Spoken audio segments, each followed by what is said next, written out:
Hello বন্ধুরা, এই দেখো গরমে উপাদেয় পানীয়। ঘরে আমার বিরাট বড় একটা তরমুজ এসেছিলো।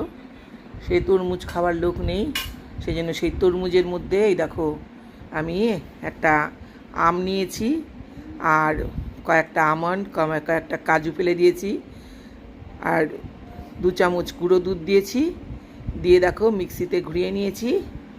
আর এটাই হবে আমাদের আজকের পানীয়। আর নাতিকেও এমনি ফল খাওয়াতে চাইলে খুব একটা খেতে চায় না, ওর পছন্দ মতো 2-1টা ফল ছাড়া একদমই খেতে চায় না। সেই জন্য এইভাবে বানালাম, নাতিরও খাওয়া হবে আর আমারও খুব সহজেই খাওয়া হবে। কেন গো? এই দেখো কেমন হয়েছে দেখো।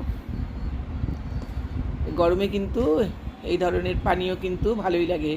আজকে পুরো ভিডিওটা দেখালাম না, শুধুমাত্র তোমাদের রেসিপিটা বলে দিলাম। টাটা।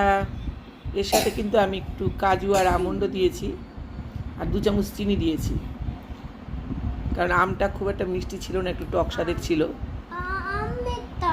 হ্যাঁ, আম দিয়েছি, কয়েকটা তরমুজ দিয়েছি, একটা আম আর মোটামুটি ধরো ওই আধখানা মতো তরমুজ। টাটা।